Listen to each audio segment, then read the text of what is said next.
Okay, so good morning mga kabigman. So meron po tayong student ngayon, isang refresher course student. Ito ay may idea na sa driving, so dadagdagan lang natin ang kanyang kaalaman sa pagmamaneho.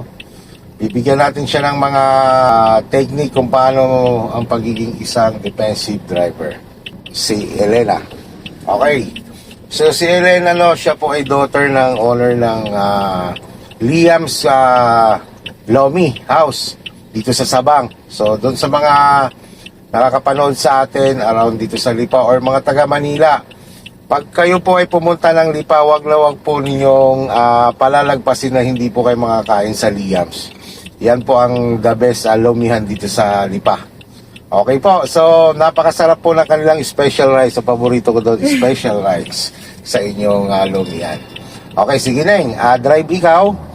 Pakita mo kay Kuya Ron kung paano ka magmaneho. But before tayo mag-move, paalala ko sa iyo yung regular na pag-check ng side mirror. And then, ang ating minimum speed is 20, maximum 40. Okay, tara, let's go! Hop, isa pa pala. Sige, patay mo si Hazard. Isa pa pala, ito ang wag na wag mo kakalimutan pag nagdadrive ka. Lagi kang maglalak ng door. Yan So yan, okay, sige, tara. Yan naman mga side mirror, mabilisan lang ang pagtingin yan. Mahalaga yung regular ka nag-check ng side mirror para na-anticipate mo yung position mo sa linya. Pag tatlo yung linya, diba, lagi tayo nasa number 2, dapat equal talaga tayo. Ibig sabihin, nasa gitna talaga tayo ng lane natin. Hindi tayo lamang sa kanan, hindi tayo lamang sa kaliwa. Pero pag kalimbawa sa lubungan naman, 2 lanes lang. 1 lane both side direction. Kailangan medyo lalamang ka lang konti sa kanan, lalayo ka lang konti sa kasalubong. Pati syempre ng yung rear mirror, chinecheck din yan. Sa pagsulyap mo sa rear mirror, tapos nakita mo mayroong agresibong driver or malalaking truck, yun, slow down ka agad. Pag ganito ka, sulyap sa left kasi magbabago ka ng lane. Yan, signal na ikaw. So ang tawag dyan na yung continuity line, no? Susulyap ikaw sa left. Okay, wala na. Speed up. Tapos gradual papasok dito sa lane na to. Dito muna. Speed up para ma-reach mo yung 60. So, ang pagre-recognize kung kailan ka nilipat, pag tumingin ka sa rear mirror mo at ang tingin mo sa sasakyan doon sa likod mo ay maliit pa lang, ibig sabihin malayo pa sila. Yan. At the same time, hindi mo pa nakikita yung plate number nila.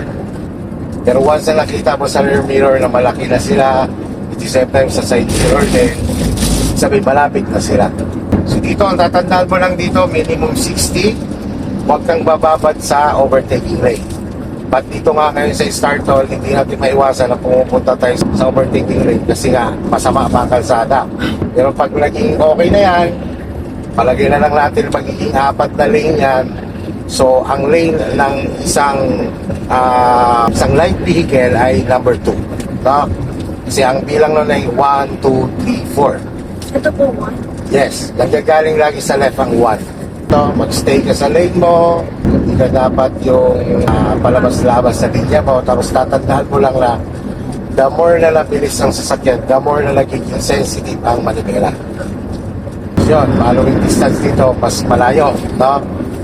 Dito na mas safe pang drive basta sumunod ka sa speed limit, sumunod ka sa following distance, at huwag kang basta-basta lilipat lang ninyo. Kasi walang motor, walang jeep, kaya mas masarap mag-drive dito. Okay, so rumble strip, slow down, same time signal sa right. Pag pumasok ka na dito, ibig sabihin kahit wala ka na sa 60. Yan. Kasi palabas ka na ng expressway. And then, kapag nandito ka na, biglang nagbago isip mo, ay, sa ibahan pa pala ako mag-i-exit, hindi ka na pwedeng lumabas. Kasi naka-double solid yellow line. I-exit ka na talaga, iikot ka na lang ulit paglabas. Tapos pag nahuli ka dito, ang ticket mo dito ay TOP. Gawa ng lahat ng nanguhuli dito or enforcer dito ay deputized na LTO sa mga expressway natin.